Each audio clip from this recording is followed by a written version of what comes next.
This lesson we'll be going over plyometric training. So this is just another form of training explosiveness as well as power. We'll also get into another form of that being Olympic weightlifting in the weeks to come. So plyometric training. Plyometric training is a quick, powerful movement using a pre-stretch or counter movement that involves the stretch shortening cycle. So some of that might not make sense to you right now on this slide, but hopefully we can maybe clear the air with that as we move forward in the lesson. So the purpose of plyometric training is to increase the power of subsequent movements by using both the natural elastic components of your muscle and tendon and the stretch reflex. So your natural elastic components is basically your ability within your muscles to go from a stretched position and return back to normal. And that creates this pent up energy that allows us to put that into things like a jump, into things like a sprint, even walking. We're trying to fight back from that stretched out component to getting back into that normal position. So I have a visual right here that's kind of showing us that stretch shortening in a sense, or just I should say the natural elastic components. So the natural form of a golf ball is a ball.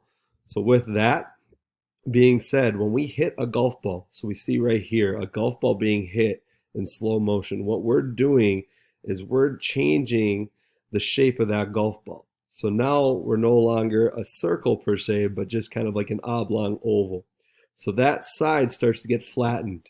During that time, we're going to consider that like with our muscles getting stretched out.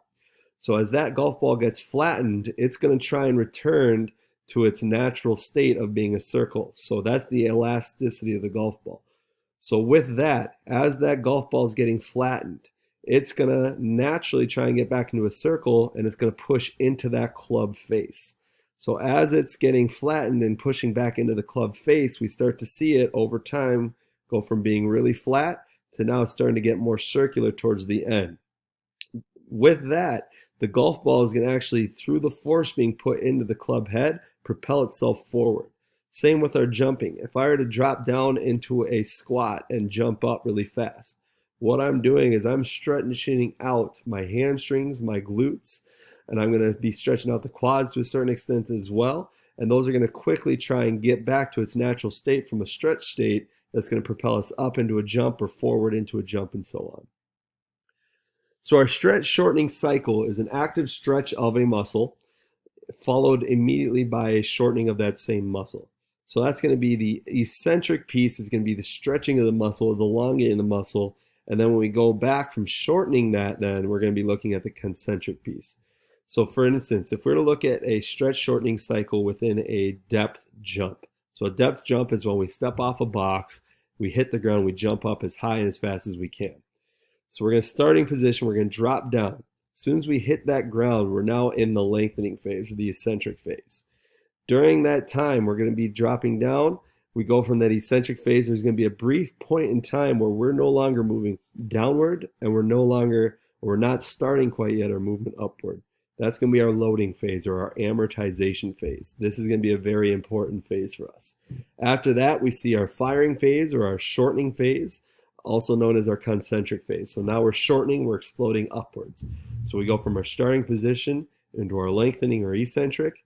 From there, that in between is going to be our loading or amortization phase. And then our firing phase or our shortening phase is our concentric. That's where we're jumping. So lengthening down, loading as we stay still, and then shortening as we go up. That all is our stretch shortening cycle. So components of that, we have an eccentric to the stretching phase. Our amortization is our transition phase, so the time between the end of our eccentric phase and the beginning of our concentric. And then the concentric phase is our shortening, so we're exploding upwards now.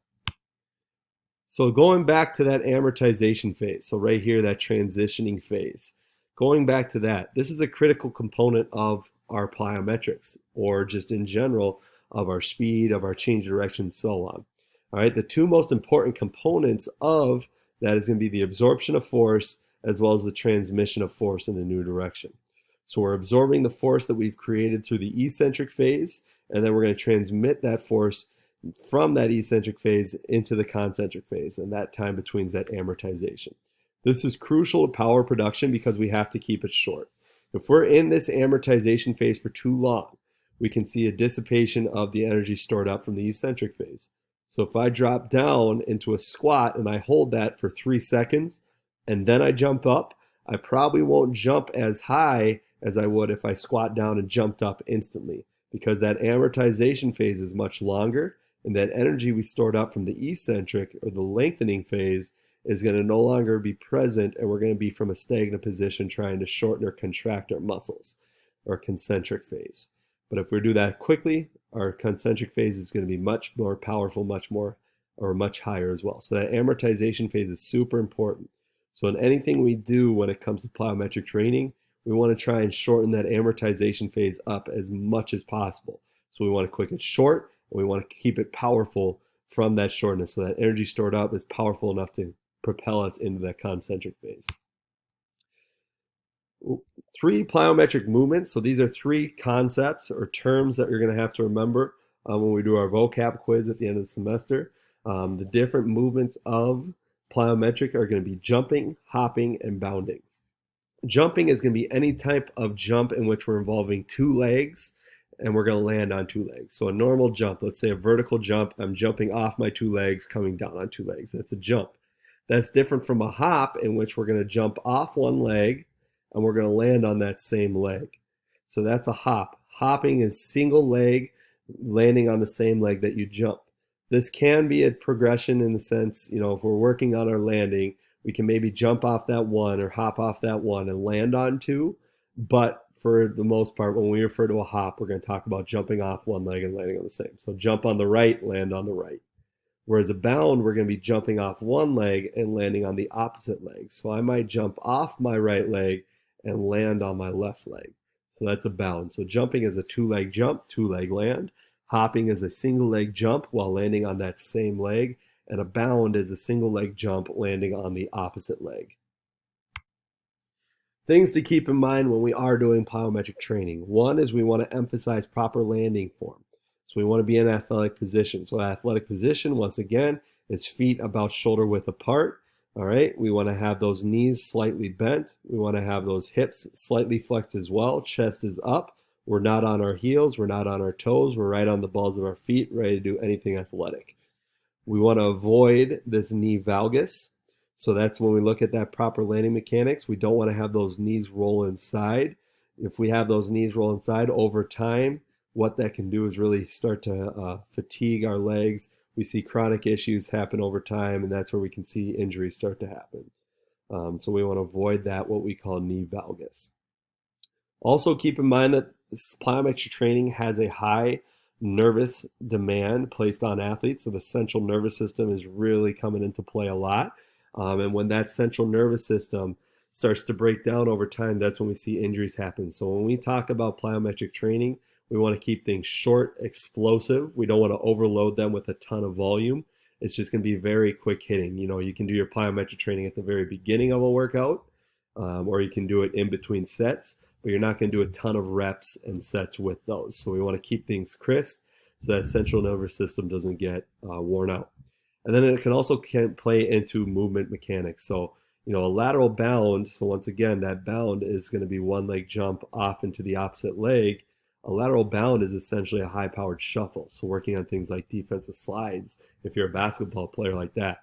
A bound can also be a 45-degree angle, helping us with our stride length and our stride frequency.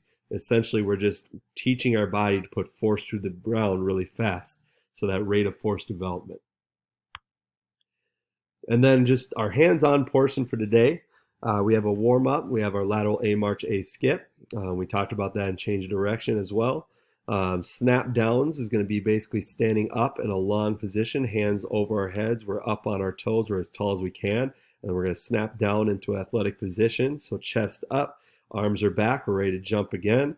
From there, we can go a snap down into a jump, 3 of those. Ankle pops is going to be one in which we're using primarily just our calves. So we're going to be just jumping off our toes for 10 seconds, pulling our toes up towards our face. A depth drop is working on landing mechanics. So we're going to step off a box, and we're going to stick our athletic position at the bottom. From there, we can go a box jump in which we're jumping up onto the box. A hide in with a stick is a lateral bound to a stick. So I'm going to start on one leg.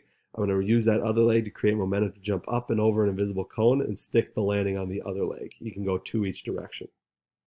And then we talked about these with our change of direction as well. So just a couple of movements that you can try for your plyometric and change of directions.